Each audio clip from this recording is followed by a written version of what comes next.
l'expérience idéale, c'est que tu as l'application mobile de ton club favori et que tu dois pouvoir absolument tout faire sur cette appli. On est un vrai outil qui permet d'améliorer la fan expérience. La barrière à l'entrée du covoiturage, elle est cassée parce que comme on a un point commun qui est à minima la passion du même sport, mais dans les faits, 99% du temps, c'est la passion du même club. On va parler du match d'avant, on va parler du mercato, on va parler de plein de trucs et l'ambiance, c'est ce qu'on est venu chercher. Donc c'est en ça que aujourd'hui on a créé le service dont je rêvais à l'époque. Nous on va travailler avec tout l'écosystème, donc les clubs, les ligues, les fédérations. Et derrière, nous on leur met à dispo toute la partie data qui est ultra niche et ultra intéressant pour eux. On va dire que le premier trajet c'est facile, mais comment on fait en sorte que tu restes et que tu aies envie de continuer. Le fait de gamifier une action qu'on essaye de faire aux gens, ça marchera toujours mieux que juste leur dire faites-le. Je suis chef d'entreprise, évidemment, je regarde le chiffre d'affaires et toutes les données économiques, mais on regarde combien de tonnes de CO2 on permet d'éviter. À quel point ce qu'on fait, c'est efficace ou pas et comment on peut continuer d'augmenter ce chiffre. Mais aujourd'hui, si tu prends un club de foot professionnel, sur l'entièreté de son bilan carbone, tu as à peu près 70%, voire plus, qui est du déplacement des spectateurs. Kilomètre 30, je peux en faire un demain, je l'aurai encore, c'est probable. Mais comme je l'ai déjà vécu une fois, je sais comment réagir mieux. Et à chaque fois, tu t'améliores. Et à chaque fois, le kilomètre 30, tu arrives à gagner un petit peu de terrain jusqu'au jour où il y a forcément un jour où le kilomètre 30, c'est moi qui lui mettrai une tarte. Bonjour et bienvenue sur Kilomètre 30, le podcast des entrepreneurs du sport.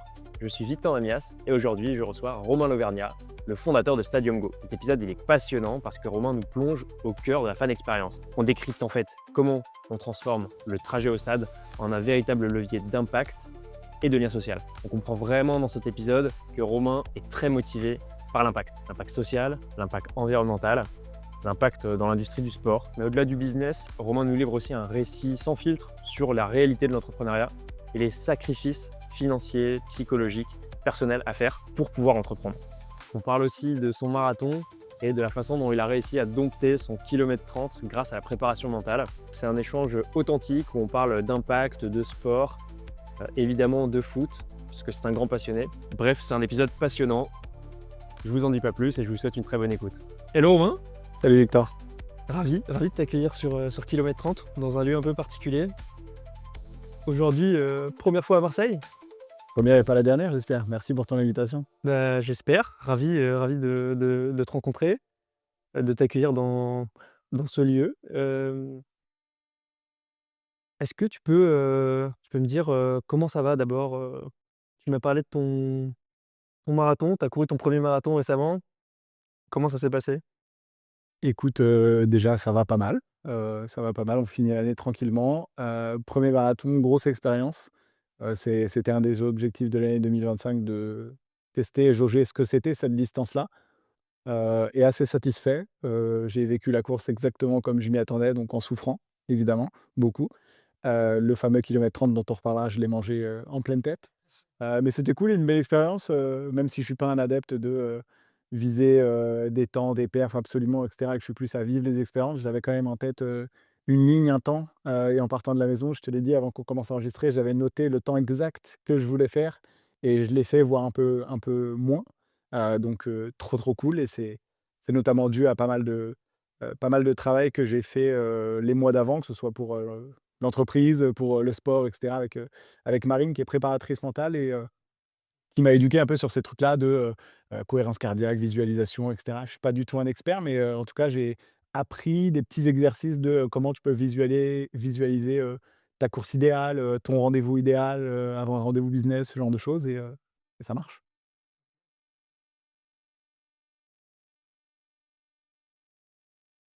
Je vais peut-être dire plein de bêtises parce que je suis encore en apprentissage, mais globalement, par exemple, en fait, Marine m'a beaucoup éduqué sur le fait que, ton cerveau, il a besoin d'avoir un repère d'un truc qui s'est bien passé.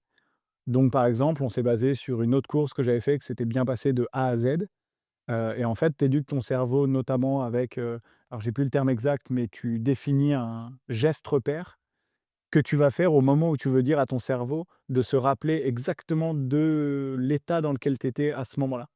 Donc en gros, la visualisation, tu dois la faire pendant, des jours, des semaines et cetera pour que ton cerveau l'assimile et l'assimile à ce geste repère. Donc moi, par exemple, j'avais défini que si je me mets 2 coups sur la cuisse droite, ça veut dire que je me remets dans l'état dans lequel j'étais pendant la course, qui était géniale, à laquelle j'ai pensé et cetera.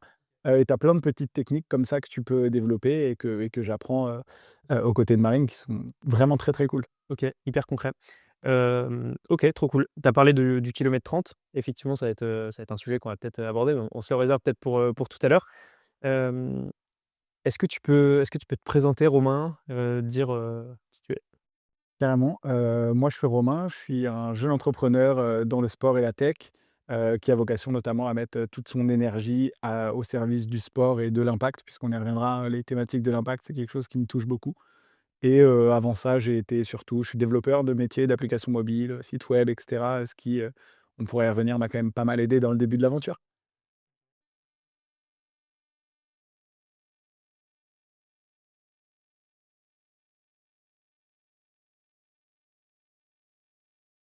Carrément, bah, en fait, Stadium Go, ça part d'une idée assez simple qui est que, je voulais voyager avec d'autres gens qui partagent la même passion pour aller au stade. Donc, juste, covoiturer pour payer moins cher, voyager avec des gens qui ont la même passion que moi et juste, kiffer quand je vais au stade. C'était vraiment ça le postulat de départ et en construisant ce qu'est aujourd'hui Stadium Go, on s'est éduqué avec, Olivier, mon associé qui m'a rejoint après dans l'aventure, sur le plan environnemental pour comprendre qu'il y avait aussi un levier de ce côté-là et c'est comme ça que, ça s'est intégré dans la mission. Stadium Go aujourd'hui, si je le synthétise en une phrase, c'est, l'expérience de mobilité dédiée aux événements sportifs.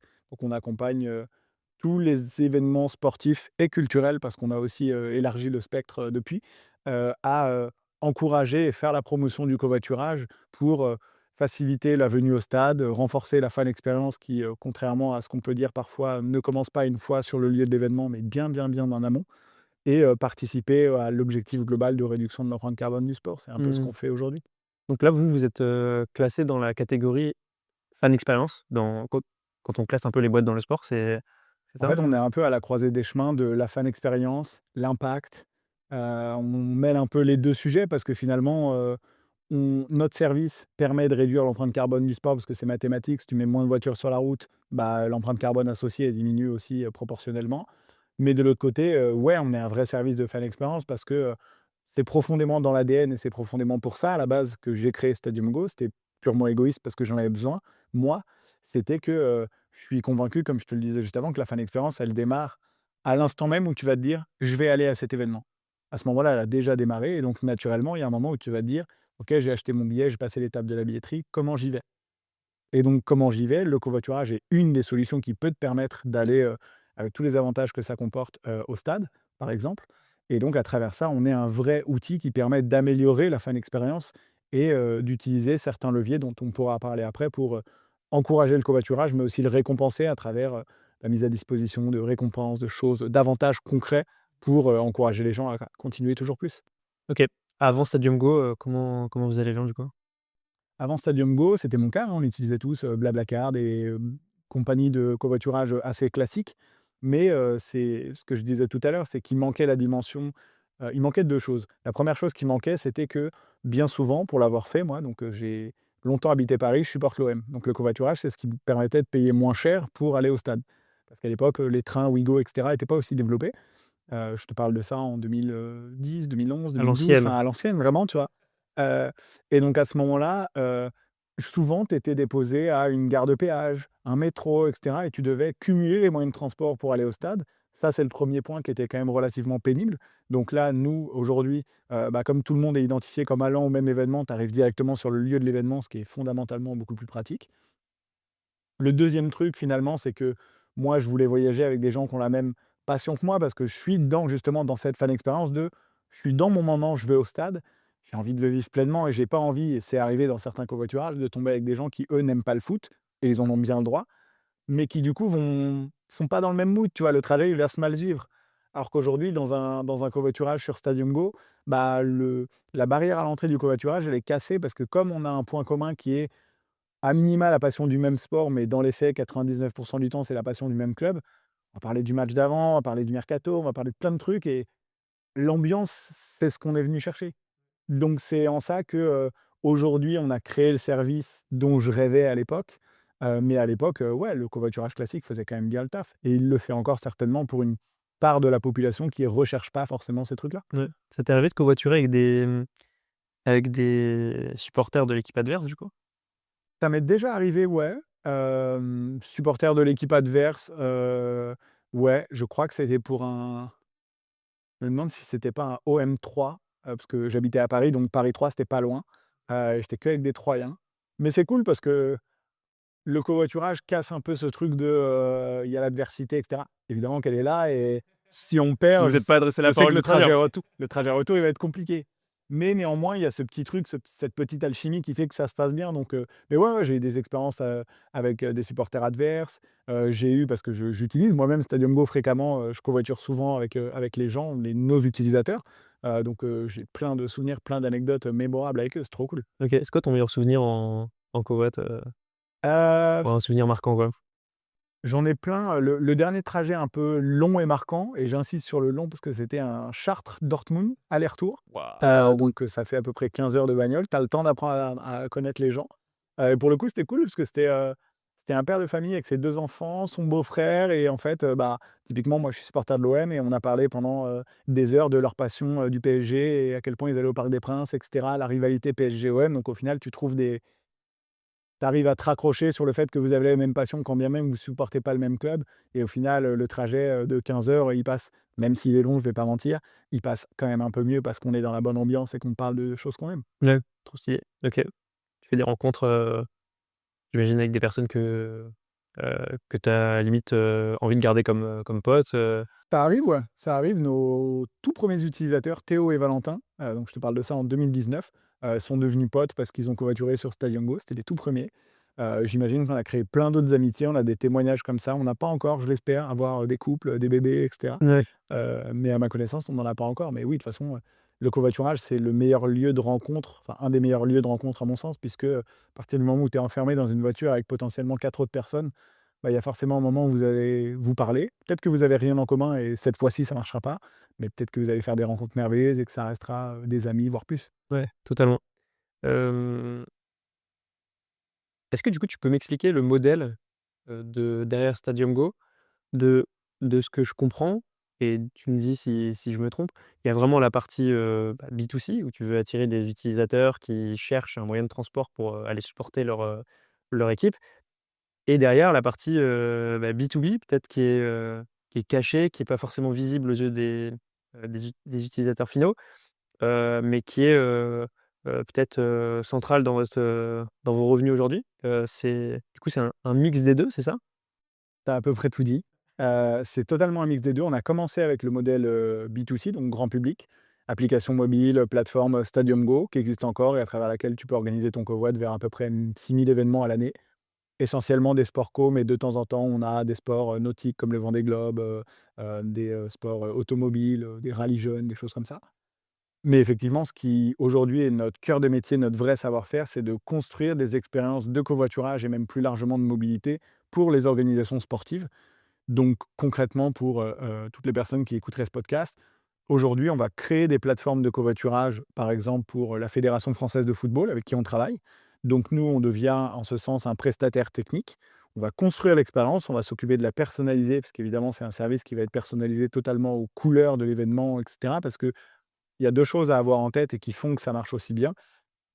La première, c'est que dans le sport, il y a ce sentiment d'appartenance qui fait qu'entre la Fédération française de foot lance son service de covoiturage à ses couleurs, dans son univers, et cetera, VS, elle dit aux gens: «Allez sur telle plateforme». La défiance de la deuxième solution, elle sera naturellement plus élevée parce que les gens ne connaissent pas. Alors que là, c'est un service, tu vas sur Google, tu tapes covoiturage FFF, tu vas tomber sur la plateforme.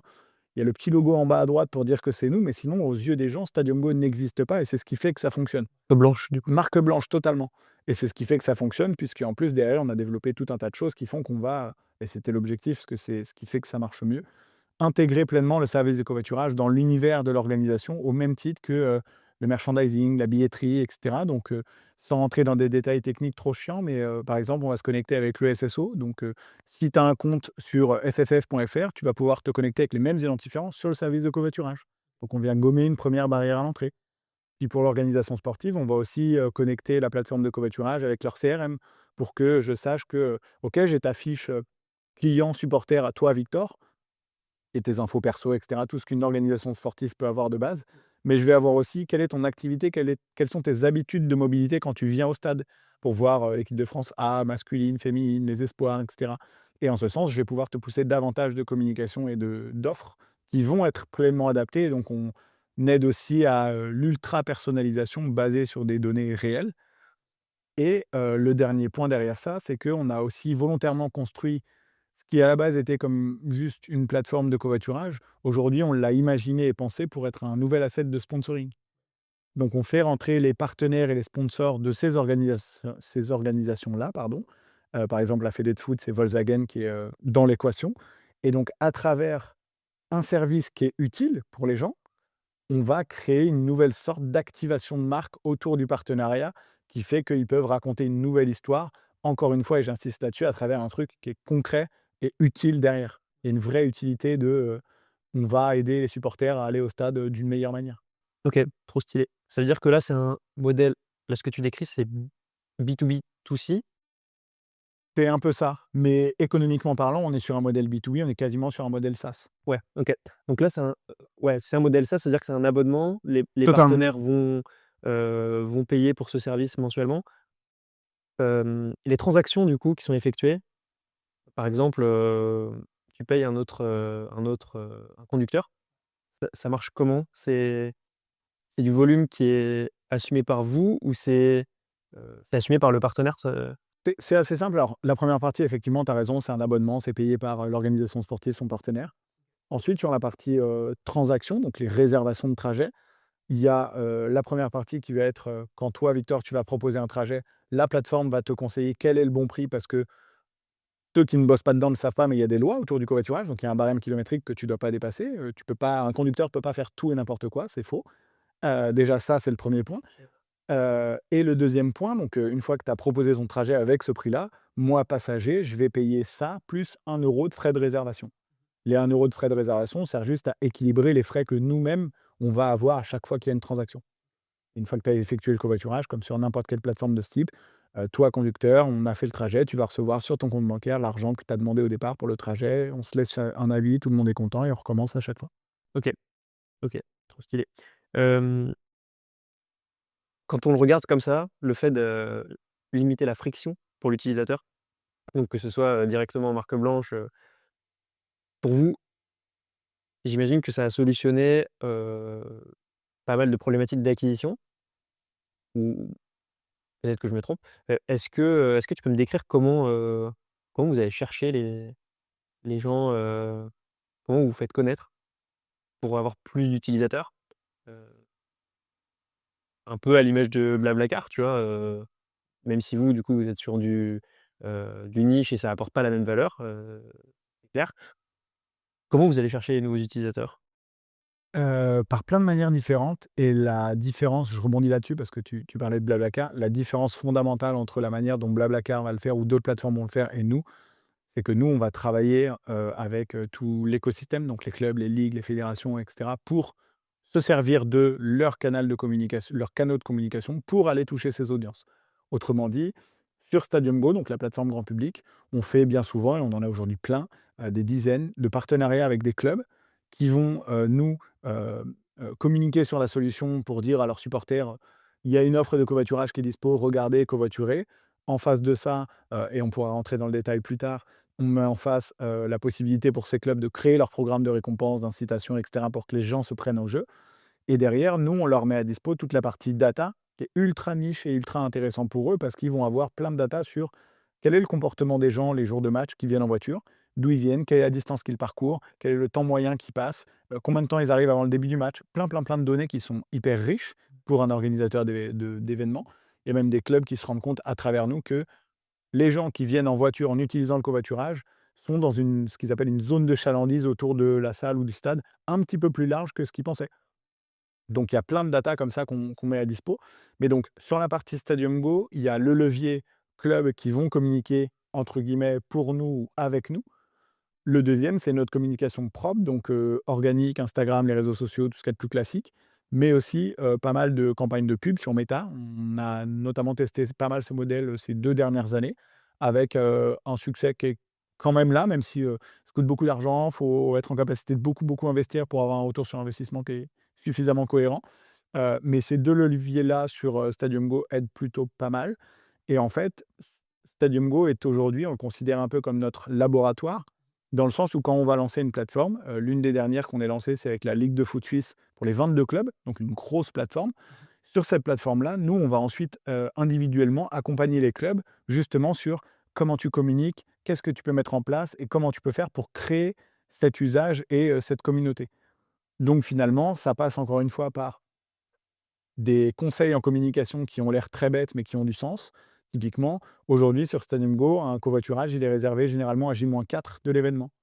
Ça a l'air d'être une stat dont tout le monde se fiche. La réalité, c'est que ça veut dire que si tu es un club et que tu communiques à J-2, par rapport au comportement habituel des gens, c'est trop tard et tu en as perdu une bonne partie. Tu vas pouvoir en raccrocher certains aux branches, mais OK. la grosse partie de l'audience, tu l'as perdu là. Il y a ça, il y a du conseil sur, les visuels. Quels visuels marchent ou pas? Quels arguments marchent ou pas quand tu communiques? Il y a des clubs selon les sports où, c'est plus l'aspect récompense qui va fonctionner. Il y en a d'autres, ça va être plus l'aspect, gain de temps parce que, je vais pas prendre ma voiture, je vais prendre celle d'un autre, ce sera plus pratique et cetera et ça va aussi varier selon, le sport parce que, par exemple, on a une plateforme avec la Ligue nationale de rugby pour l'ensemble des clubs de top 14 et pro D2. Moyenne d'âge en rugby, elle est de 45-46 ans. Tu parles pas de la même manière à ces gens-là que sur Stadium Go, on a une moyenne d'âge à 30-31 ans. Mais toutes ces choses-là, c'est des choses qui, là, je l'ai dit, ça a l'air très simple. Ça nous a pris 6 ans pour apprendre et comprendre tous ces trucs-là, tous ces mécanismes qu'on peut mettre en place pour, créer l'usage et le sujet dont tu parles, l'acquisition, c'est un peu le nerf de la guerre parce qu'aujourd'hui, on a développé un savoir-faire qui est canon et je remercie, nos équipes pour ça. Heu, Créer des plateformes de covoiturage, des expériences de mobilité, on sait le faire mieux que quiconque aujourd'hui, j'ai pas honte de le dire. Par contre, derrière, l'enjeu, c'est d'arriver à maximiser l'usage qui va être fait sur ces plateformes et d'arriver à développer les techniques suffisantes pour le faire. OK. C'est quoi les prochaines étapes du coup, pour maximiser justement, où est-ce Tu que vous voulez as aller? plein de leviers. Déjà, je vais m'arrêter un peu là-dessus parce que c'est vraiment le truc qui a changé la donne en termes d'usage, c'est, la mise en place de récompenses. L'être humain est fait de telle manière, moi le premier, que entre me dire: «Romain, il faut que tu covoitures» et «Romain, si tu covoitures, peut-être tu peux gagner un truc». Ouais, La deuxième solution, elle marchera toujours mieux. totalement. C'est pour ça qu'ExoMarche, tu m'as dit que tu avais écouté. J'ai écouté le podcast avec Bérénice, Exo est un super exemple parce qu'ils ont compris et c'est ce qu'on essaye humblement de faire, que, le fait de gamifier une action qu'on essaye de faire aux gens, ça marchera toujours mieux que, juste leur dire: «Faites-le». Donc on aide en ce sens tous nos organisateurs d'événements partenaires à créer des, dynamiques de récompense, d'incitation et cetera, parce que c'est ce qui fonctionne. Donc on a par exemple, on travaille avec, en foot avec, Strasbourg, Rennes et cetera, où par exemple tu vas avoir une place de parking qui est offerte si tu es au minimum, 2-3-4-5 dans la voiture. Donc ça a un impact parce que derrière on arrive à augmenter le taux de remplissage des voitures, mais en même temps les gens se sentent récompensés. Tu as le parking quand c'est possible, on a des mécaniques qui vont te récompenser au bout de X trajets pour arriver justement à te fidéliser et faire en sorte que tu reviennes à chaque fois parce qu'on va dire que le premier trajet, c'est facile, mais comment on fait en sorte que tu restes et que tu aies envie de continuer? Le principal problème que tu as sur les marketplaces de notre genre, c'est qu'on fait un trajet tous les 2. Pourquoi on continuerait de passer par la plateforme? On se connaît, j'ai ton numéro, tu as mon numéro, bon, bah, on s'appelle le mois prochain et on fait le covoit ensemble. Sauf que justement, en créant cette dynamique de récompense qui font que si tu ne passes pas par la plateforme, tu n'auras pas accès à l'expérience premium ou l'expérience qu'on peut te mettre à dispo, tu as envie de rester.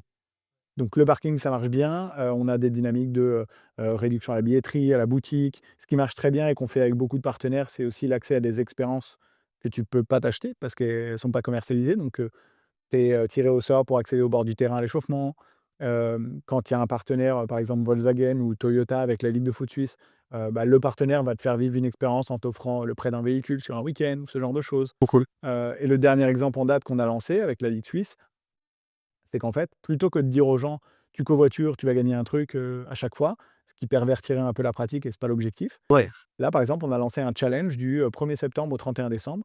Les 5 premiers qui auront le plus utilisé la plateforme, ils gagneront des récompenses qui sont affichées pour tout le monde et qui sont très cool parce que tu as des trucs comme, un maillot dédicacé, tu as une séance, tu as un accès à une séance, d'entraînement des joueurs que toi, tout seul, heu, trop cool.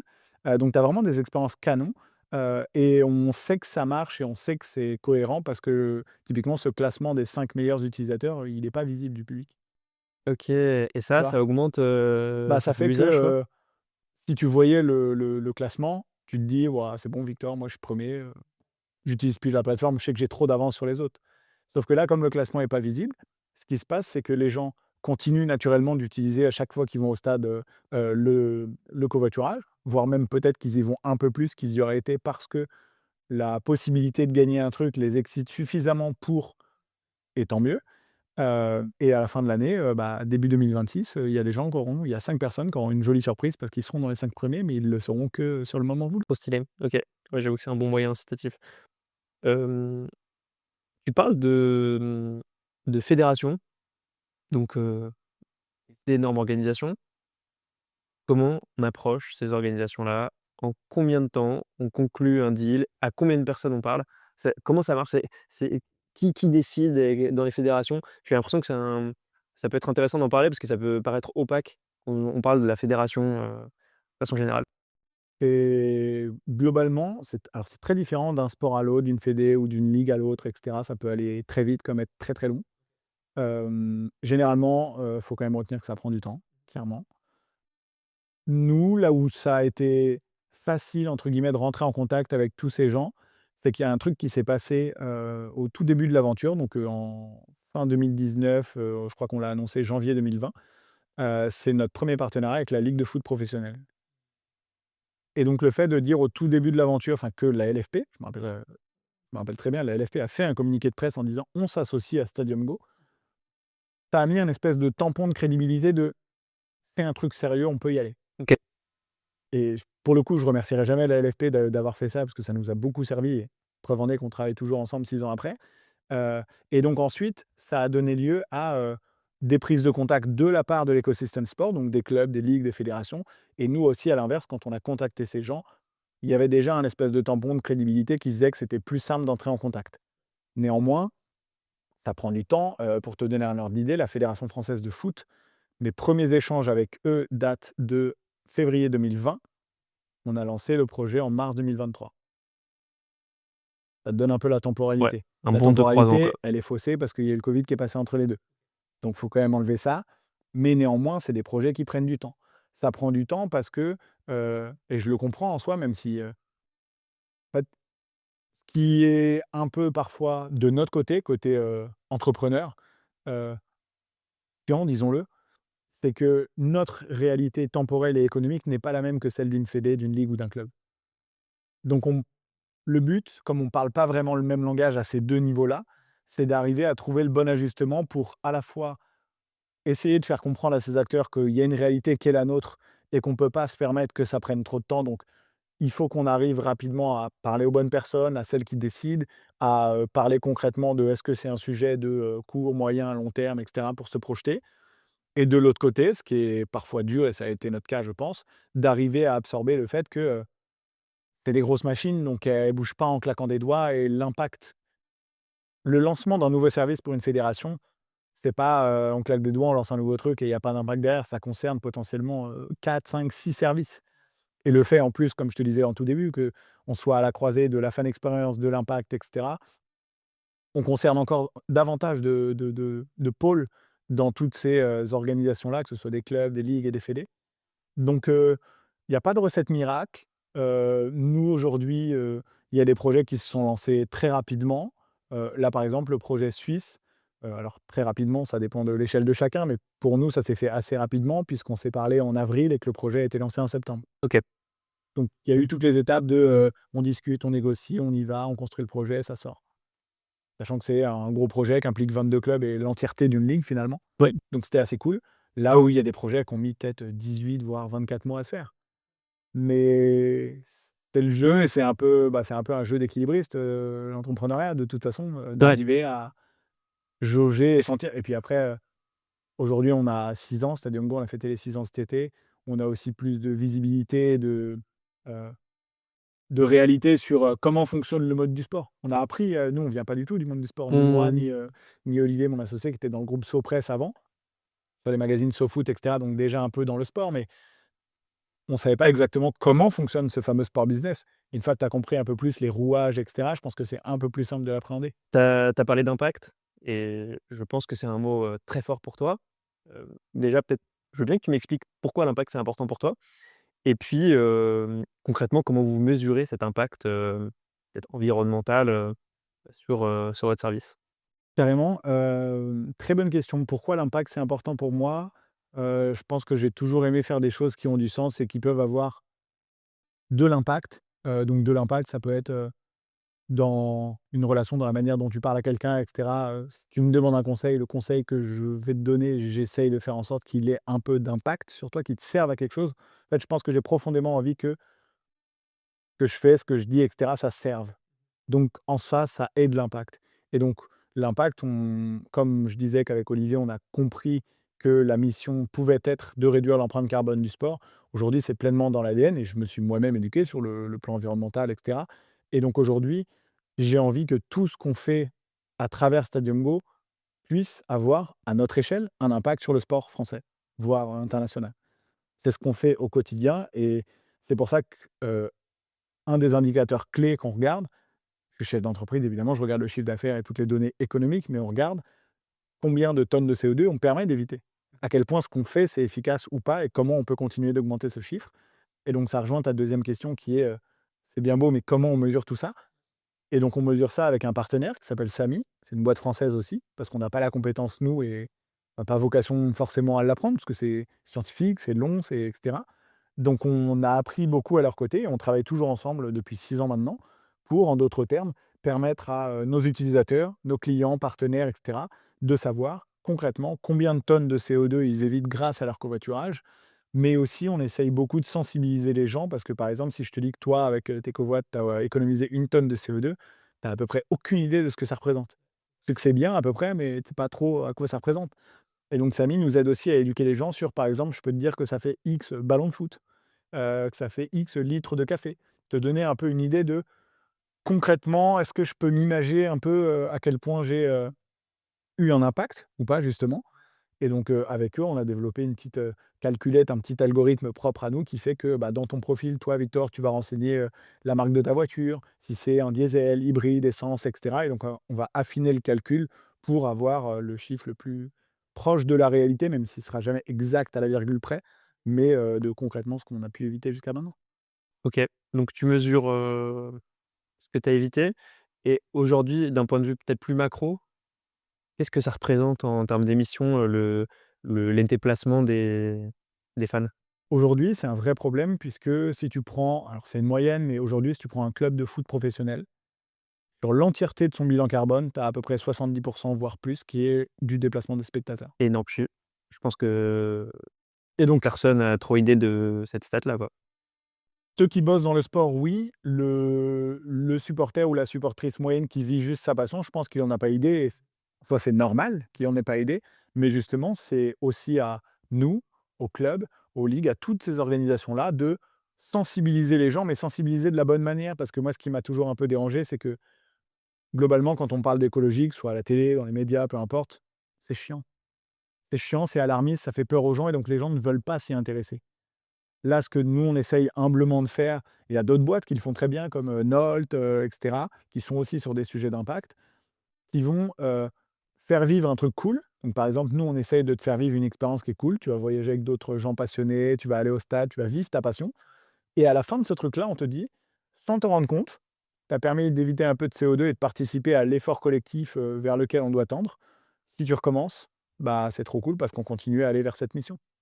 De cette manière, tu fais comprendre aux gens qu'à leur échelle, ils peuvent avoir un impact, parce que tu as toujours un peu ce discours avec lequel je suis moyennement d'accord que c'est aux grosses industries, aux autres pays, et cetera, de faire des choses et moi, Romain, si je change un truc, ça aura zéro impact. Pour moi, c'est faux, je suis assez convaincu que l'accumulation de plein de petits efforts peut donner lieu à des grands changements et pour le coup, ça en est un bel exemple, je trouve. Ouais, totalement, totalement. Vous parlez ou pas de vos utilisateurs? Le nombre d'utilisateurs que vous avez ou pas forcément? Actuellement, sur Stadium Go, on a un peu plus de 40 000 utilisateurs. Ça, c'est sur la partie Stadium Go et après sur les plateformes en B2B, on communique un peu moins. C'est plus les organisations sportives qui vont faire le choix ou non de communiquer sur leurs chiffres, y compris les émissions de CO2 évitées, par exemple. OK, trop stylé. Une de ces autres plateformes, c'est Evrigo, c'est ça? Là, du coup, c'est dédié à l'événementiel plus large, culturel? C'est exactement ça. On l'a lancé juin 2023 pour une raison assez simple qui était que, on a commencé à approcher l'industrie musicale, les festivals et cetera et il y avait un sujet, purement de branding où ils ne comprenaient pas pourquoi une boîte comme Stadium Go leur parlait. Ce qui en soi, quand tu te fais la réflexion, est un peu logique, même si les passerelles entre culture et sport, elles existent, bien que je suis toujours aujourd'hui surpris à quel point la culture et le sport ne se parlent pas. alors qu'ils ont des problématiques et des enjeux qui sont communs. Ah ouais, dans quelle mesure ça se parle pas? C'est quoi les Bah constats que tu as fait? j'ai pas l'impression quand je parle à des festivals, des organisateurs de concerts et cetera ou des organisations sportives, qui organisent des événements sportifs, qu'il y ait beaucoup de travail commun sur, des enjeux. Par exemple, sur la mobilité, les enjeux d'un festival, d'un club, d'une salle de concert et cetera, ils sont globalement à peu près similaires et il y a certainement plein de bonnes pratiques, notamment le covoiturage. Par exemple, la covoiturage, je trouve que la culture est bien en avance depuis longtemps parce que c'est dans les mœurs, c'est comme ça. Il y a un truc qui fait que le covoiturage, les gens l'ont fait beaucoup plus naturellement que, peut-être ne le font, dans certains événements sportifs. Donc c'est en ça que je trouve qu'ils se parlent un peu moins, et effectivement, on a lancé ça parce que donc, comme je te le disais, ils ne comprenaient pas pourquoi on se parlait et nous, on avait besoin de comprendre si, le marché de la culture avait un besoin aussi et finalement, il en a un. C'est pour ça que je disais qu'ils ont les mêmes enjeux. Donc on a lancé ça et ça nous permet d'accompagner, des festivals, des organisateurs de concerts, prochainement des, salles arénas où il y a plein d'événements culturels, dans un même lieu. On a aussi fait des, salons professionnels, des congrès, enfin, globalement, on a aujourd'hui une techno qui nous permet d'accompagner tout type d'organisateur d'événements, quel qu'il soit et quelle que soit sa taille. Mmh. OK. C'est quoi la différence plus importante entre un supporter et un festivalier, par exemple? Mmh, L'argument avec lequel tu vas aller le chercher, le supporter, je trouve, là, en analysant les 2 de ce qu'on a connu jusqu'à maintenant, recherchera plus l'économie d'argent que le festivalier.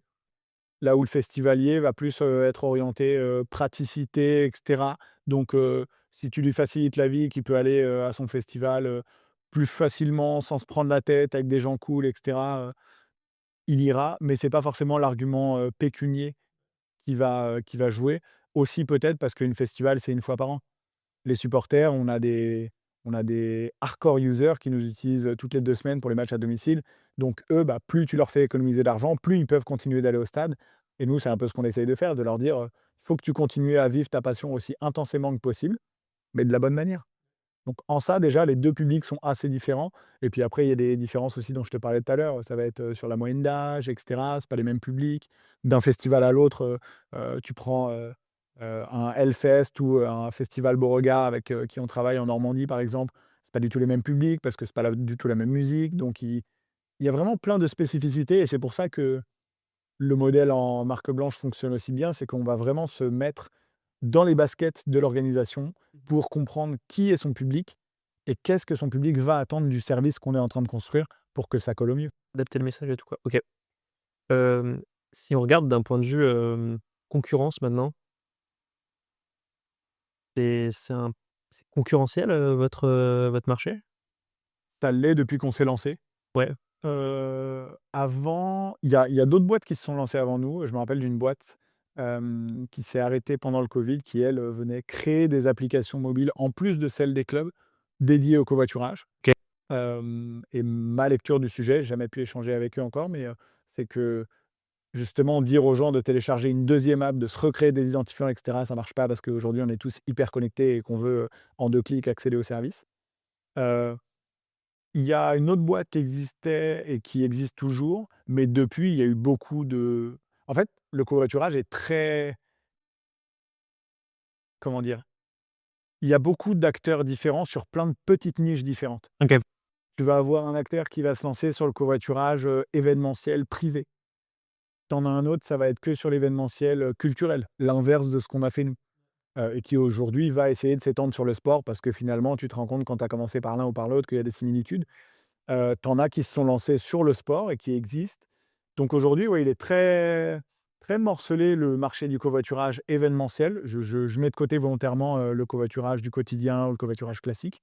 Mais il y a, pléthore d'acteurs, encore une fois, sur des thématiques très nichées ou sur l'événementiel au sens large. Mais, l'événementiel au sens très, très large, il englobe tellement de choses que j'ai du mal à voir comment tu peux adresser, aussi bien. Il y a des plateformes qui adressent aussi bien, en tout cas dans la promesse qu'elles font, des événements privés. Donc par exemple, je sais pas, si tu veux, mettre à dispo du covoiturage pour, le mariage de ta cousine, qu'un événement type, festival, concert et cetera, donc privé et un événement grand public.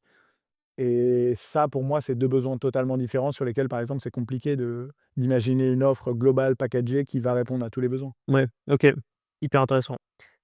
Le premier point que tu as avancé sur l'intégration, hem, du coup, qui pourrait expliquer selon toi, la raison que cette boîte a pas forcément, continué de fonctionner, c'est je trouve ça très vrai et je l'expérimente par exemple dans la course à pied, toi qui cours aussi. Je trouve qu'il y a des expériences utilisateurs qui sont catastrophiques quand tu veux suivre, quelqu'un sur le dossard, en suivant le numéro de dossard sur une course en course à pied, quand, tu veux chercher de l'information. Donc c'est peut-être là aussi que Miles Republic s'est positionné, tu vois? Sur, bien communiquer auprès des coureurs. Hem, toi c'est quoi l'expérience idéale, selon toi pour les supporters? L'expérience idéale, on n'y est pas encore, mais je suis convaincu que dans les 5 années à venir, on va y aller. L'expérience idéale, c'est que tu as l'application mobile de ton club favori et que tu dois pouvoir absolument tout faire sur cette appli, sans en sortir, que tu restes dans l'écosystème de ton club et que tu aies accès à tous les services.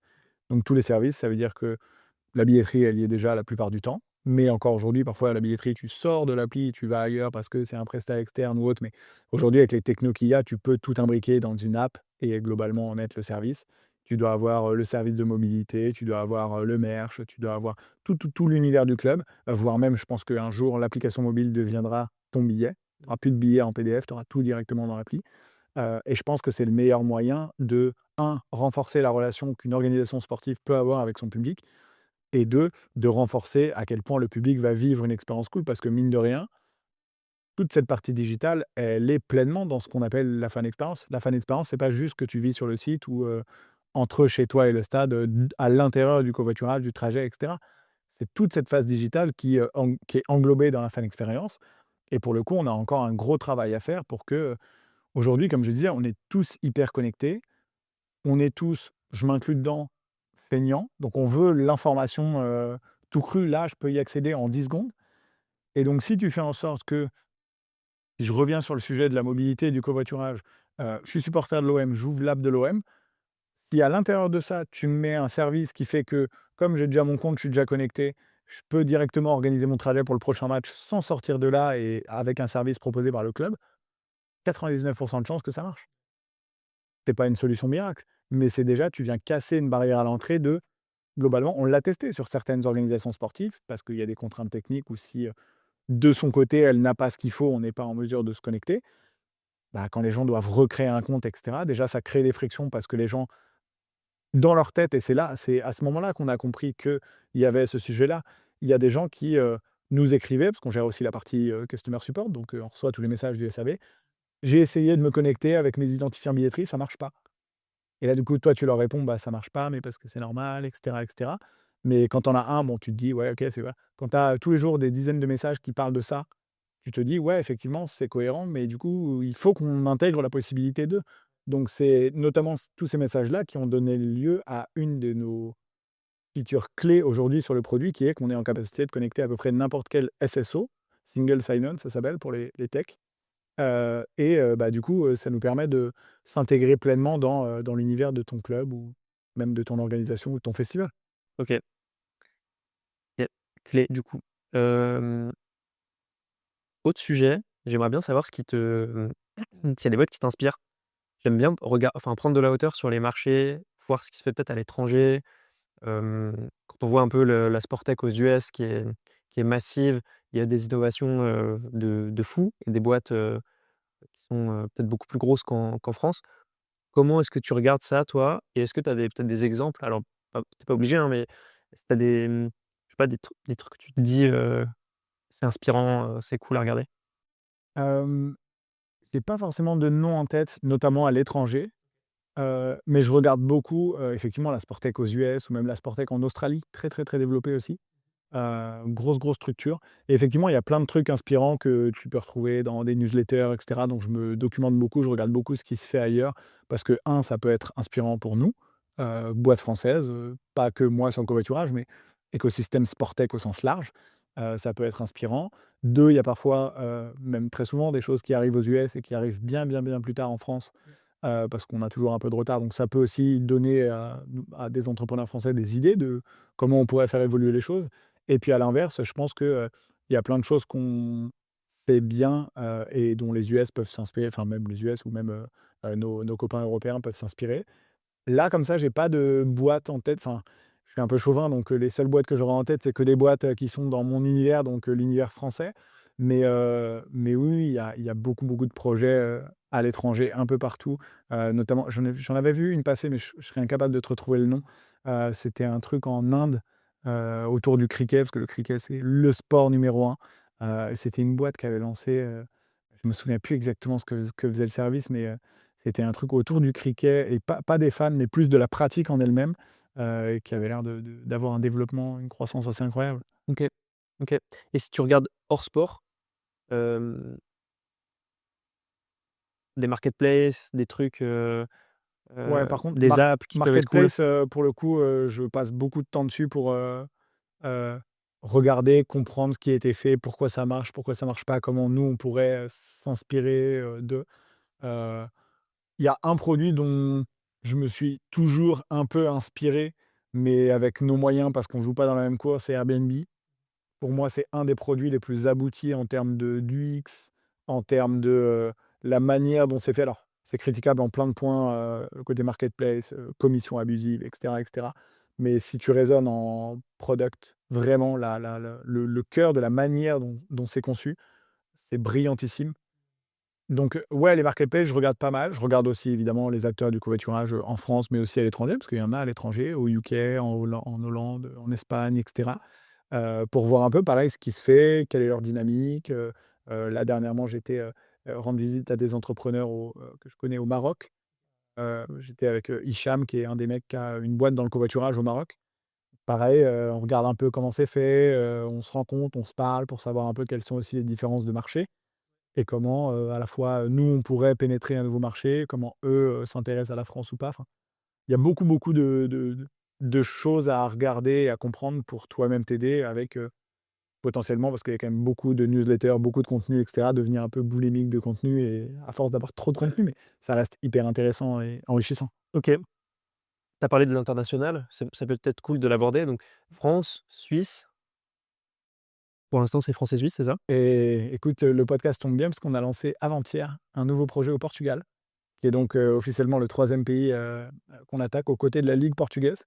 Donc là, c'est un projet, dans un premier temps one shot sur le mois de janvier, parce qu'ils ont le Final Four de l'Allianz Cup, qui est l'équivalent de la Coupe de France, mais au Portugal, où tu auras, du coup, Vitória, Benfica, le Sporting et Braga, 4 clubs qui vont s'affronter avec, pas mal de communautés qui vont se déplacer, dans une plus petite ville, au centre du Portugal. Donc gros enjeu là-dessus, avec la volonté derrière de pouvoir déployer ce qu'on fait avec la Suisse, donc une plateforme pour l'ensemble des clubs qui permettrait de répondre à leurs enjeux. Mais c'est hyper intéressant parce que, là, par exemple, on découvre un nouveau marché, donc on découvre encore une fois, tout à l'heure on parlait des différences. Bah, mine de rien, même si on est européen, les Suisses et les Français, on raisonne pas pareil, on n'a pas les mêmes attentes, on ne vient pas pour les mêmes choses. Les Portugais, là, c'est pareil, ils ont pas du tout les mêmes habitudes. Donc, il y a des comportements qu'on va avoir à un lancement, en France ou ailleurs, qu'on va pas du tout avoir au Portugal, par exemple. Mais donc ouais, c'est les 3 marchés qu'on a pour l'instant et sans trop spoiler et en touchant beaucoup de bois, le marché espagnol devrait normalement faire son apparition, dans les prochains mois. OK, trop stylé. C'est Je trouve ça intéressant de parler très rapidement peut-être de l'approche pour attaquer un nouveau marché. Là, je trouve ça intéressant. C'est une phase de test, qui est ponctuelle, pour aller chercher, un partenariat peut-être plus long terme. Est-ce que tu vois d'autres éléments qui permettent d'aller, justement pouvoir s'installer, s'adapter, à la culture et cetera quoi? Il y a plusieurs portes d'entrée, ça va dépendre aussi de comment ça répond en face quand nous on prospecte. Là, par exemple, la ligue de foot suisse, c'est, mon associé Olivier qui a fait un message, puis 2, puis ça a répondu et puis bon, l'histoire s'est construite comme ça. Il y a parfois des marchés où on va essayer plus de rentrer par la porte d'un club, juste lui. On se fait la main avec lui et si ça marche, bah, on essaye de soit dupliquer sur tous les autres, soit d'aller chercher la ligue directement parce que opérationnellement, on voit et on comprend aussi avec le temps que c'est beaucoup plus facile quand on a l'intégralité d'une ligue. Et parfois, ça peut être, on n'a pas encore eu le cas, mais on a des discussions intéressantes en ce sens, des événements type, on peut entrer par la porte de la culture, les festivals et cetera. Par exemple, là, en ce moment, en Espagne, ouais, surtout en Espagne, on parle avec, pas mal de festivals. peut-être qu'il y a des marchés où on va rentrer non plus par le sport, mais par cette autre porte parce que le besoin est là et que de toute façon, à la fin de l'année, c'est le marché qui décide. En termes d'équipe, du coup, là, anglophone, enfin, ça parle anglais avec ces pays-là ou il faut des Ouais, natifs? ça parle anglais, ça parle anglais. On avait un besoin de structurer ça, donc moi, par exemple, à titre perso, j'ai pris des cours d'anglais, je taffais, on en parlait tout à l'heure, j'écoute beaucoup de podcasts en anglais, je lis beaucoup en anglais et cetera parce que forcément, quand tu parles à ces gens-là, la plupart ne parlent pas français ou le comprennent un peu, mais c'est compliqué. Donc ouais, on parle anglais, parce qu'on est ni, portugais, on parle pas portugais. La Suisse, elle est divisée en 3. Il y en a qui parlent français, il y en a qui parlent allemand, italien, donc compliqué. Donc ouais, l'anglais, ça rassemble tout le monde et au moins, ça permet d'avoir un cadre, facile pour, leur faire comprendre à eux aussi. Parce que, par exemple, pour revenir sur l'exemple du Portugal, le Portugal, par exemple, il y a aux yeux de nos clients, donc la ligue et cetera, il y a des choses qui nous paraissent hyper évidentes en termes de features et cetera, qu'eux ne vont peut-être pas interpréter de la même manière. Parce que, encore une fois, c'est normal, leur approche culturelle et cetera, elle est différente donc ouais, le fait d'avoir une base commune qui est l'anglais, c'est quand même assez évident et simple. OK. Un autre point, parce qu'on parle des équipes, vous avez levé, non, c'est ça? On a levé fin 2023, donc ça commence à faire un petit peu, ouais, on a levé à l'époque, pour recruter, et puis c'est passé plein de choses entre-temps, on a vécu à peu près 1000 vies en 2 ans et demi, et aujourd'hui on est 4. Aujourd'hui on est 4 avec, la volonté d'être une petite équipe et de tirer, jusqu'où on peut tirer avant de refaire grossir l'équipe, parce que finalement on se rend compte avec le temps qu'aujourd'hui on réussit mieux à avoir des process clairs, le produit tourne aussi beaucoup mieux parce que l'équipe tech, de l'époque et encore aujourd'hui, notamment Alexandre, notre CTO, a fait un travail monstrueux justement pour, nous permettre d'avoir cette robustesse quand on va lancer un nouveau produit. Donc on a plus, ouais, tendance à être un peu en mode, j'allais dire en mode pirate, on se sort, tout ce qu'on peut sortir et on voit jusqu'où ça tire. OK. Je regardais, c'était des BA du coup, enfin des business angels, Ouais, 9 business angels. c'est i certains, sont dans le sport, Essentiellement des fondateurs de Sportec ou des gens qui sont passés, dans différentes organisations sportives, un ex-président de ligue de foot pro, on a un joueur du top 14, un panel, assez large finalement de personnalités, et l'un des cofondateurs de la boîte qui nous accompagne sur la partie climat, Samy. Donc finalement, on a un peu toutes les thématiques, ouais, c'est cool. qu'est-ce que ça apporte concrètement pour que les gens comprennent, d'avoir des business angels spécialisés? De la pression en première. Non, blague à part, ce que ça apporte, c'est, déjà un gros push, d'expérience. Parce qu'on a la chance d'avoir, des BA qui, pour la plupart, ont une grosse, grosse expérience derrière eux, que ce soit dans le sport ou même dans d'autres industries. Donc, toutes les questions, toutes les problématiques, tous les enjeux qu'on peut avoir, ils sont passés par là. Donc ils savent, nous conseiller, nous dire, ce qu'on devrait faire ou pas selon eux. Après ça reste notre boîte, donc c'est à nous, avec notre lecture du sujet, de décider les choses. Mais c'est hyper enrichissant pour le coup d'avoir des gens qui sont un peu plus capés que toi pour te donner les conseils au moment où tu en as besoin et de la manière dont tu as besoin de l'entendre. Donc ça, c'est trop cool. Et puis même, mine de rien, en soi, je disais la pression, mais en vrai, c'est le fait d'avoir une oreille attentive sur laquelle on peut se reposer quand on a des besoins. Ça nous arrive très, très, très souvent, là, en ce moment, ou à plein d'autres périodes, quand on a un sujet précis, de leur dire que tu as 10 minutes, on parle de ce sujet précis, donne-moi un feedback et on voit comment on va avancer sur le sujet. Donc au final, ça apporte beaucoup, beaucoup de choses bien au-delà de l'argent. OK, OK. On va maintenant passer à la partie un peu emblématique du podcast, le kilomètre 30. C'est une question que je pose à tous mes invités, donc je vais te la poser, Romain. Quel est ton kilomètre 30 à toi? Je pense qu'il y a plusieurs exemples. Le kilomètre 30, c'est le kilomètre qui fait un peu mal. Celui qui te challenge, mais généralement, c'est celui qui t'apprend le plus. Ouais. Bon, mon kilomètre 30 marathon, je l'ai vécu, ça, on en a parlé. Il a fait mal. Raconte un peu peut-être, c'est cool d'avoir le détail là-dessus. Parce que je trouve qu'on a tendance à vite oublier aussi, tu vois? Une fois que c'est passé, on sait Ouais, que c'est c'était clair, dur, mais c'est clair. le décrire, c'est pas facile, je trouve. Bah, c'est là que je vois le parallèle entre l'entrepreneuriat et la course à pied précisément. Ouais. Il y a certainement plein d'autres sports, mais dans mon cas, c'est la course à pied. Le parallèle, il est tout trouvé parce que kilomètre 30 globalement, les gens te disent que ça y est, elles ont donné le max et qu'il faut s'arrêter et tu passes un peu en pilote automatique parce que le cerveau, il te dit: «Non, je suis capable de continuer, laisse-moi gérer, ça va le faire» et au final, tu finis, tu passes la ligne d'arrivée et tu te dis: «Ouais, bah, au final, ouais, je pouvais le faire». Donc tu souffres beaucoup, 12 kilomètres en souffrance, c'est long. Heu Mais c'est cool. Une fois que tu as passé la ligne, tu te dis: «Ouais, OK, je l'ai fait pour les bonnes raisons, vraiment». Est-ce que tu t'es dit Et plus jamais? non, je me suis pas dit plus jamais parce que je pense qu'on est tous un peu zinzin là-dessus et je me suis dit à peu près comme tout le monde, bah, maintenant que j'ai fait le marathon, c'est quoi la prochaine étape que je peux aller chercher? Et en ça, ça rejoint le sujet de l'entrepreneuriat qui est, bah, des kilomètres 30, tu en connais plein et tu en connaîtras encore plein parce qu'il y a des fois des sujets précis sur lesquels, tu galères, tu te confrontes à un mur et il faut juste voir comment tu peux trouver la bonne solution pour la surpasser. Parce que la plus belle qualité qu'un entrepreneur puisse avoir, c'est la résilience. Ta capacité à te manger des tartes et continuer, continuer, continuer. Parce que globalement, il y a un truc que j'ai appris en 6 ans, c'est que entreprendre, c'est passer sa vie à résoudre des problèmes. La différence, c'est que les problèmes, généralement, tu les as choisis parce que le sujet t'intéresse un minimum. Donc ça reste des problèmes un peu cool, mais globalement, c'est ce que tu fais. Donc on a eu plein d'enjeux, on a eu des enjeux de, bah, je te parlais de quand on a lancé, la verticale culturelle. On est arrivé sur un marché qu'on ne connaissait pas du tout, avec un pricing qui était bien trop haut par rapport à ce que le marché, pouvait, mettre pour ce type de service et cetera, face à d'autres acteurs qui étaient déjà là et qui bradaient les prix. Donc ça a été une longue traversée du désert, dans cette industrie-là parce qu'on parlait, mais au final, ça n'allait jamais au bout parce qu'il y avait cet enjeu-là, jusqu'à temps qu'on le comprenne. Et à partir du moment où on l'a compris, on s'est dit: «OK, comment on peut faire? Est-ce qu'on peut trouver une solution ou pas pour, 1 baisser nos coûts, mais que ce soit toujours un modèle rentable et 2 s'adapter à leurs besoins précis?» La réponse était oui, puisque aujourd'hui on se développe plutôt pas mal dans la culture et qu'on a des jolies références comme, Tomorrowland et d'autres, donc c'est la preuve que ça a fonctionné. Comment tu préserves tes marges du coup, dans ce cas précis où tu dois baisser tes prix pour t'adapter au marché?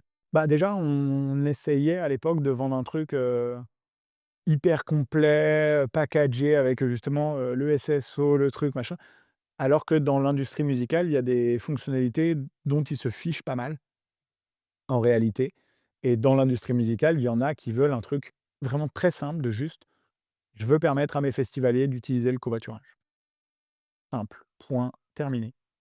Donc à partir de là, nous, en fait, on c'était un peu valable sur le sport, mais c'est pour ça qu'on a fait un joli travail sur le produit. C'est un peu un kilomètre 30 global, on va dire. On essayait de vendre une offre totalement packagée systématiquement avec tout ce qu'il y a dedans. Sauf que, bah, si je viens me voir en me disant: «Tiens, j'ai mon offre, il y a 10 trucs dedans, faut que tu les prennes par contre». Il y en a 5 qui t'intéressent pas, tu vas pas venir.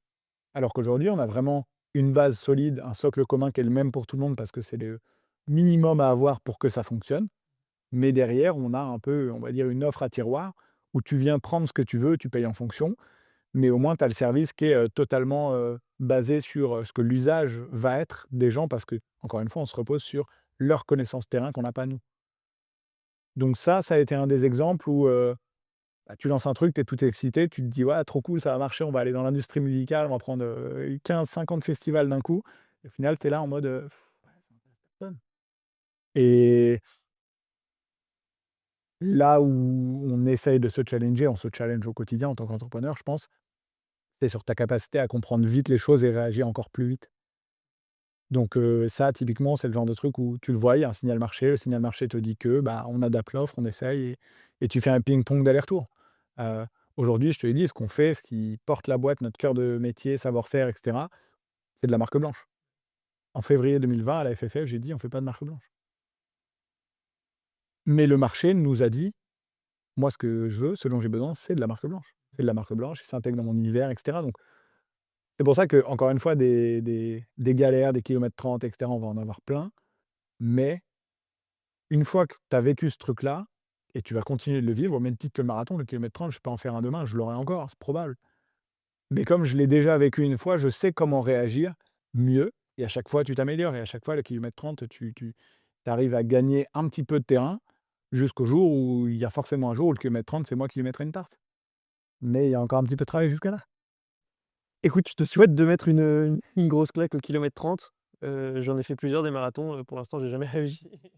Il revient tout le temps au galop. Hem, je sais pas si tu avais d'autres exemples qui te venaient en tête sur, l la difficulté, dans ton parcours? Je pense que je pourrais en trouver plein comme n'importe quel entrepreneur, hein, parce qu'en vrai, c'est ça, c'est ce que je t'ai dit, tu résous des problèmes, mais globalement, on va se concentrer sur l'essentiel et dire aussi que l'entrepreneuriat, c'est une bête d'école d'apprentissage, et au même titre que dans un marathon, une fois que tu as vécu le kilomètre 30 et que tu as appris ce que tu devais apprendre sur la confrontation de toi à toi-même, bah, dans l'entrepreneuriat, c'est pareil, une fois que tu as, compris comment ça fonctionnait globalement, que tu vas tomber, tu vas te relever, tu vas tomber, tu vas te relever jusqu'à, peut-être gagner à la fin, bah, tu apprends à vivre avec et tu te challenges et au final, même si c'est pas des périodes qui sont tout le temps agréables parce que quand tu as des grosses galères ou quand, heu, bah, il y a un sujet qui tu es obsédé par un sujet parce que c'est une galère et cetera, j'ai l'impression que c'est, dans le chaos qu'on est le meilleur. Tu vois? J'ai l'impression que même si, évidemment, aucun entrepreneur n'aime que ce soit la merde dans sa boîte, mais j'ai l'impression que plus on rentre dans des périodes où vraiment là, ça va être chaud, plus on se réinvente, on trouve des nouvelles idées, on rafraîchit les choses et c'est généralement, des grandes crises que, naissent les meilleures idées. Totalement. Donc on veut plus de kilomètres 30. Ça me permet de faire la transition avec ce petit jeu. En fait, pour les personnes qui écoutent mais ne voient pas, j'ai préparé des cartes avec, sur chaque carte, une thématique. Je te propose d'en tirer, 3 en tout, une par une, et me dire si ces sujets peuvent, t'inspirer ou t'évoquer des exemples, quoi. Donc, je OK. te laisse tirer au hasard, un thème. La comparaison. Vaste sujet ça. Ouais. Vaste sujet, la comparaison tant dans le sport que dans l'entrepreneuriat d'ailleurs. Alors dans le sport, j'aurais envie de dire que c'est encore plus présent parce que encore plus aujourd'hui avec, les réseaux sociaux et cetera.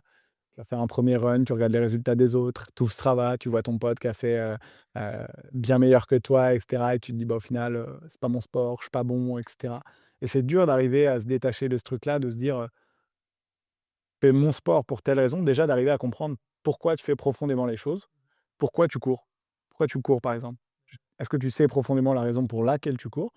Et à partir de là, de te dire: «OK, c'est quoi mon objectif par rapport à ce sport?» Si ton objectif, c'est, vraiment d'être, hyper performant, d'aller chercher, voire de devenir athlète ou autre, là, ouais, forcément, tu vas te comparer. À un moment donné, ça sera cohérent.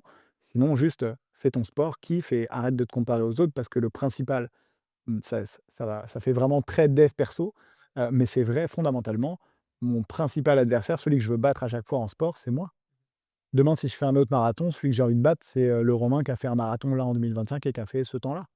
C'est pas, mon collègue qui fait, 30 minutes de moins et que je rattraperai probablement jamais parce qu'on n'a pas le même niveau, que j'ai pas forcément envie de l'avoir. Et en entrepreneuriat, c'est pareil parce que quand tu commences, bah, forcément, tu regardes ceux qui sont en avance sur toi et par définition, vu qu'ils sont en avance sur toi, bah, ils sont meilleurs, donc tu te dis que tu es moins bien, donc faut que tu fasses comme eux. Mais du coup, c'est un peu tendancieux parce que si tu te compares et que tu te dis: «Faut forcément faire comme eux», peut-être que faire comme eux, finalement, ça te correspond pas du tout et que c'est pas du tout la bonne solution. Donc la comparaison, globalement, c'est un truc qu'il faut faire un peu pour comprendre à quel point ça peut être soit utile si c'est fait intelligemment, soit nocif et après, faire ton choix. OK. Hem, c'est quoi ton tips, pour, se recentrer quoi? C'est si je comprends bien? Ouais, et je pense que, enfin, l'un des tips, c'est d'apprendre à se connaître profondément soi-même. Donc aujourd'hui, par exemple, je sais exactement pourquoi je fais du sport, pourquoi je cours. Je sais aussi pourquoi aller fonder ma boîte, pourquoi je veux aller là où je veux aller avec ma boîte et du coup, ça te permet de, ça empêche pas de te comparer, ça empêchera jamais de te comparer, mais ça permet à chaque fois de te recentrer sur, «Oui, OK, lui, il a fait mieux, mais est-ce que si je faisais comme lui, c'est aligné par rapport à ce que moi, profondément, j'ai envie de faire?» Mmh. Et toi, Et qu'est-ce du que tu coup, as envie d'ajuster. de faire profondément? Moi, avec Stadium Go et plein d'autres projets que j'ai en tête, j'ai envie, humblement, encore une fois, mais d'avoir un impact sur le sport en France. Je veux avoir un impact, donc apporter un truc qui va, à sa manière, changer le sport français. Là, aujourd'hui, ce qu'on fait avec Stadium Go, ça a vocation à avoir un impact clair et identifié qui est de participer concrètement et de manière, robuste sur les années qui viennent à réduire l'empreinte carbone du sport. Et il y a plein d'autres projets que je lancerai certainement un jour, parce que c'est pas les idées qui manquent, qui auront vocation, encore une fois, à avoir un impact concret sur, sur des choses que je trouve pas enfin, l'impact, là, sur le covoiturage, la mobilité et cetera. Maintenant que je suis moi-même éduqué sur le plan environnemental, quand tu raisonnes là-dessus, ça me dérange et c'est pas normal que, les déplacements de spectateurs représentent une aussi grosse part de, l'empreinte carbone des sports français. Donc à partir du moment où je suis pas d'accord avec un truc, le meilleur moyen de faire, bah, c'est d'essayer de le changer, toi. Trop cool. Je t'invite à piocher ton second sujet. Le sacrifice. Ah, Sont bien tes cartes. ouais. C'est volontairement large, Elles sont pour ça. très bien tes cartes. Sacrifice, gros sujet parce que j'ai toujours dit que tout le monde peut être entrepreneur, mais c'est pas fait pour tout le monde. Parce que globalement, moi le premier, hein, je communique tout le temps sur LinkedIn et cetera. Si tu ouvres LinkedIn, tu as l'impression qu'entreprendre, c'est trop cool, et ça l'est, mais que c'est que des bonnes nouvelles, qu'il se passe plein de choses trop cool et cetera. Heu, mais on parle beaucoup moins et je trouve que c'est important de parler de tous les sacrifices que tu fais pour monter une boîte, pour, porter à bout de bras ton aventure et cetera. Et des sacrifices, tu en fais parce que, pendant des années, les week-ends, les soirées et cetera avec tes potes, tu vas les passer à bosser parce que tu es convaincu que c'est la bonne direction à prendre, c'est ce qu'il faut faire pour que ta boîte elle se porte. Les relations personnelles que tu vas avoir forcément, elles vont en pâtir un peu parce que en tout cas, moi, c'était mon cas. Je pense qu'au début d'une aventure, encore plus quand c'est ta première boîte, c'est un peu dur de faire la part des choses et donc tu bosses, tu bosses, tu bosses et tu y vas à fond. Et puis ouais, des sacrifices, tu fais des sacrifices financiers aussi. On ne parle pas assez des 2 premiers investisseurs, en France que sont, France Travail et le conjoint ou la conjointe. Si tu enlèves ces 2 là, il y a 99 des entrepreneurs, moi le premier, qui montent pas de boîte.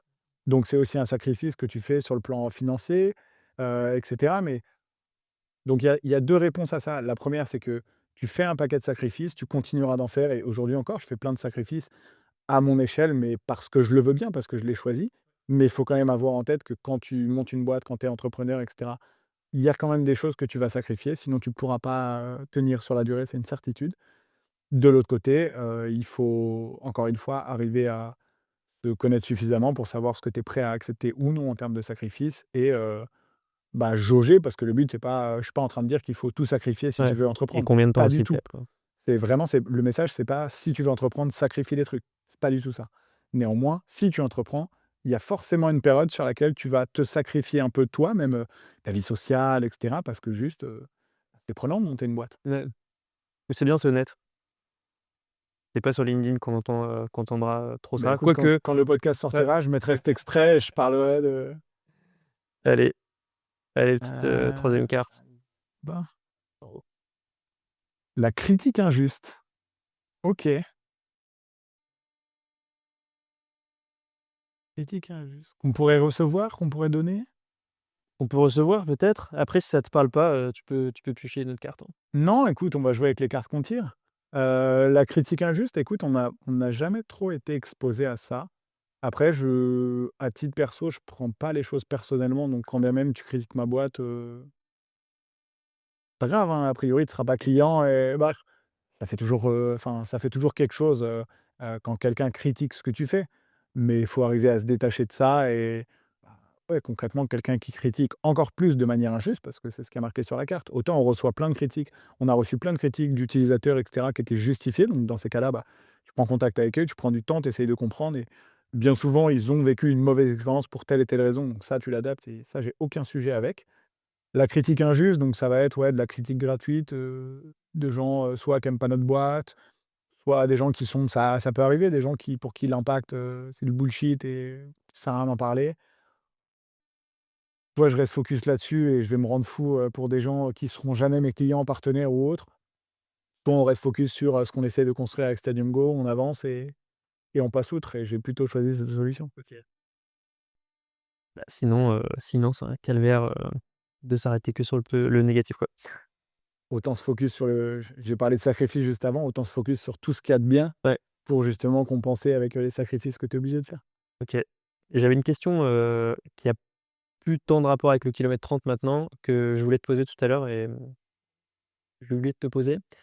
Hem, dans quoi tu es vraiment bon? Heu, comment est-ce que tu définirais ta zone de génie un peu? C'est une super question. Je pense avoir le profil de quelqu'un qui n'est pas vraiment bon dans quelque chose. Je suis pas expert d'un truc, mais je suis pas trop mauvais dans plein d'autres. Parce que quand tu es entrepreneur, tu apprends plein de sujets différents, et donc avec le temps, je pense que là où potentiellement, je pourrais dire que je suis bon, c'est, sur, ouais, on va dire que là où je suis le meilleur, c'est sur la première phase d'un projet. D'imaginer le projet, comment ça va fonctionner, à quoi ça sert et cetera. Vraiment la création, from zero to one. Le livre d'ailleurs, Mufasa est très cool. C'est clairement ça, dans lequel je suis le meilleur, je pense. Aujourd'hui, après, effectivement, je pense être un peu un touche à tout. J'ai pas une zone de génie, tu vois? À la base, je suis développeur de métier, je t'ai dit tout à l'heure. Aujourd'hui, je suis très mauvais développeur. Donc ce sera pas ma zone de génie. Ma zone de génie, ouais, ce serait plus d'imaginer des projets et de faire en sorte qu'ils soient concrétisables. Mais j'ai pas, au même titre que certains ou certaines peuvent l'avoir, une expertise sur un domaine en particulier, je sais pas, le marketing ou le bizdev ou autre. Heu et ça me va bien parce que ça va un peu avec mon tempérament que j'aime bien tout essayer, j'aime bien tout faire, j'aime bien savoir, j'aime bien comprendre, tu vois? Aujourd'hui, enfin, quand tu entreprends, tu finis par, déléguer et il faut déléguer, c'est hyper important. Mais avant de déléguer, je veux m'assurer de comprendre comment ça fonctionne. Donc, je sais pas si ça répond exactement à ta question parce que je suis pas excellent dans un truc particulier, mais ouais, c'est un peu comme ça que en tout cas que moi, je me vois personne. OK, ça marche. Hem, on j'aime bien poser une question un peu marrante, à mes invités. Celle à laquelle j'ai pensé pour toi, c'est, quel est t on a parlé de tes souvenirs, en covoiturage. Est-ce que tu as une anecdote marrante? Toi, tu as pas vécu forcément, mais que tes utilisateurs ont vécu, un truc un peu marquant, un running gag qui revient dans vos retours utilisateurs qui peuvent être drôles ou un peu loufoques? Une bonne question ça. On a plein de retours, mais un truc qui reviendrait souvent, Un truc qui était vraiment mémorable, quoi. j'ai rien qui me vient en tête. On a plein d'histoires. En fait, on a plein d'histoires de gens qui soit se rencontrent et deviennent potes, heu et cetera, mais j'ai pas souvenir d'une histoire un peu loufoque, originale qui serait arrivée. Heu, un truc, ouais, c'est même pas loufoque, c'est chiant, mais après on a trouvé une solution, donc on en rigole. C'est que l'un des premiers covoit, le conducteur est parti sans les passagers, ce qui est quand même relativement pénible, pour une appli de covoiturage. Donc ça, tu réagis et tu trouves la solution. Mais en dehors de ça, c'est vrai qu'on n'a pas d'anecdote, particulièrement marquante sur, ce que vivent les gens au enfin, en gros, les retours qu'on a, c'est il y a rien de très marrant, mais ça correspond à ce qu'on veut faire. C'est, j'ai passé un trop bon trajet parce qu'on a parlé de mon club favori. Super rencontre, bah, ça me permet de partager avec, d'autres passionnés et du coup, on va recommencer. Et là où on se concentre plus, au-delà des faits marrants, c'est, et ça, on a beaucoup, beaucoup d'exemples, c'est sur, la récurrence. Et aujourd'hui, on a beaucoup heu, de gens qui ont commencé à covoiturer ensemble et qui continuent année après année, à travers Stadium Go, à covoiturer ensemble, en passant toujours par Stadium Go. Et donc, ça, c'est aussi cool, même si ça sort un peu du cadre anecdote marrante. Mais c'est cool parce qu'on est convaincu et on a la certitude, parce qu'on a la preuve factuelle, qu'on arrive vraiment à créer la rencontre qu'on veut créer. Et ça, c'est cool. OK, génial. Maintenant, on va passer sur un truc que j'ai ajouté, qui est nouveau dans mes interviews. Ça s'appelle le sprint, donc toujours sur le thème de la course à pied. L'idée, c'est que je te pose une vingtaine de questions rapidement, qui appellent du coup des réponses, rapides, Oui, des non. oui, non ou des choix assez, heu, instinctifs, quoi. Est-ce que tu es prêt pour débuter sur le sprint? OK, et ben let's go Romain. Kylian Mbappé ou Steve Mandanda? En dada. Les supporters français sont-ils moins écolos que les Suisses? Oui, Le covoiturage pour aller au stade devrait-il être obligatoire? oui, Tu t'entraînes encore régulièrement? 3 fois par semaine. Les clubs de Ligue 1 sont plus réactifs que ceux de Ligue 2? Partiellement vrai, ça dépend vraiment des clubs. La FFF comprend mieux l'urgence climatique que les clubs? Ils le comprennent à peu près tous à la même échelle. Le sport professionnel sera neutre en carbone d'ici 2030? Non, Tu accepterais un partenariat avec une compagnie aérienne? c'est jamais arrivé. Ça m'étonnerait que ça arrive et honnêtement, je sais pas, quelle serait notre réaction. Les supporters sont prêts à payer pour covoiturer? Ouais, Le rugby est plus engagé écologiquement que le foot? c'est à peu près similaire. Stadium Go fonctionnerait pour les JO 2030? J'espère qu'il fonctionnera pour les JO 2030. Les politiques RSE des clubs sont du greenwashing? Non, c'est faux. Est-ce que tu boycotterais un client qui refuse de mesurer son impact carbone? On travaillerait pas ensemble parce qu'ils viendraient pas nous voir. Le sponsoring tue l'authenticité du sport? Non, au contraire, il permet de la raconter différemment, mais il y a beaucoup de choses à améliorer quand même. Les déplacements des équipes polluent plus que ceux des supporters? Oh, Le sport business va sauver la planète? on y travaille pour, mais il y a pas que le sport business qui pourra. Tu irais travailler pour Blablacar s'ils te le proposaient? Tant que Stadium Go existe, non? Dans 10 ans, tous les stades auront une solution de mobilité durable intégrée. J'espère avant 10 ans. OK, bien joué. Écoute Romain, c'était trop cool. On arrive, au terme de cet échange. J'ai passé un super moment. J'ai appris Pareil, plein de trucs. merci encore. Franchement, incroyable ce que vous faites. La fan expérience, c'était une première pour kilomètre 30, donc je pense passionnant à plein d'égards et ça va parler, forcément à beaucoup de personnes. Comment on fait pour te contacter, pour te suivre? Tu as parlé de LinkedIn tout à l'heure. Est-ce qu'il y a si les personnes veulent aller vers toi, comment ça se passe? LinkedIn, ce sera le meilleur canal pour m'avoir et sinon mail, romain@stadiumgo.fr, c'est pas très dur. OK, ça marche. Écoute, merci encore Romain, Merci c'était Victor, un plaisir. c'est super, merci à toi. Trop cool. Voilà, c'était kilomètre 30. Merci beaucoup pour votre écoute et je vous dis à très vite pour le prochain épisode.